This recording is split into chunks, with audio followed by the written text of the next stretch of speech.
Our first class, and I will start from the first chapter of India People and Economy book. The chapter name is Population, Distribution, Density and Growth and Composition.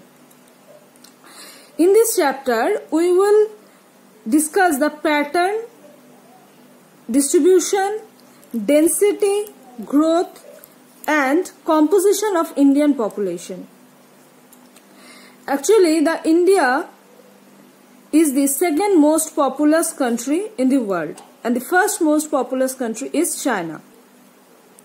The people are very important component of our country.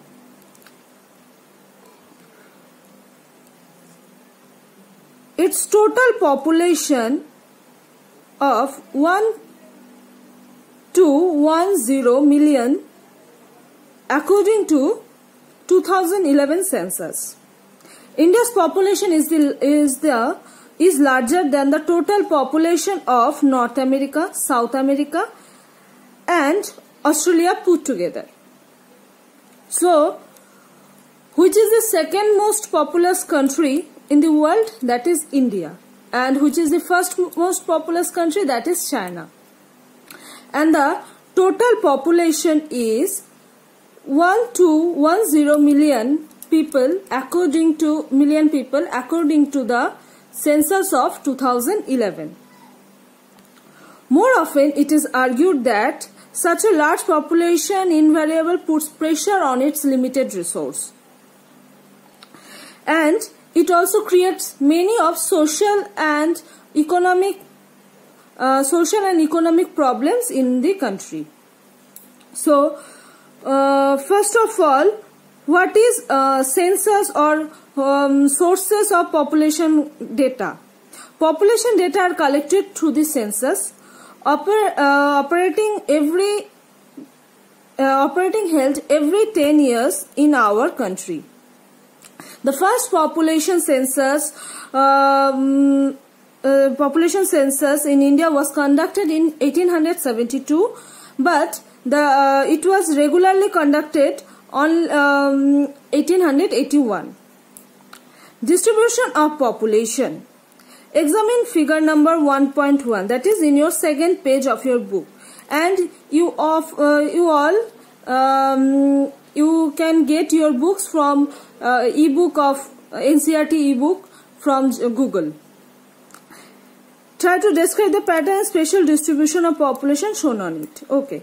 It is clear that India has a highly uneven pattern of population distribution. The percentage share population of the states and union territories in the country shows that Uttar Pradesh has the highest population, followed by Maharashtra, Bihar and West Bengal. So, the highest population has Uttar Pradesh.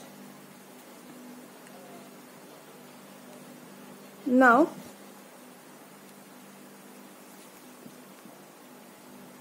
see this figure.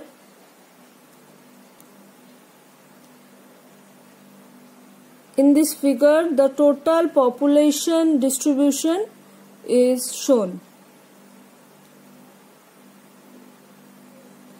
And you see the Uttar Pradesh has highest population distribution. This one.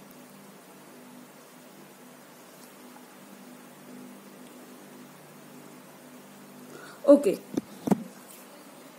UP, Maharashtra, Bihar, West Bengal, Andhra Pradesh along with Tamil Nadu, Madhya Pradesh, Rajasthan, Karnataka and Gujarat together account for about 76% of the total population of the country. That means total 76% population are here. That is UP, Maharashtra, Bihar, West Bengal, Andhra Pradesh, Tamil Nadu, Madhya Pradesh, Rajasthan, Karnataka and Gujarat. On the other hand, share of the population is very small in the states like Jammu and Kashmir, Arunachal Pradesh, Uttarakhand and also Sikkim. Actually, these all are hill cities and the population is less than the plains area. The hills are less populated. For example, the Jammu and Kashmir, the Uttarakhand, Jammu and Kashmir, Uttarakhand, and also Sikkim, Arunachal Pradesh, etc. Such an uneven spatial distribution of population in India suggests a close relationship between the population and its physical features. Physical features means like the mountainous areas, plain areas, plateaus areas, etc. Like plain areas are most densely populated area, and the hill areas are less populated area. So the physical features also affect the population distribution.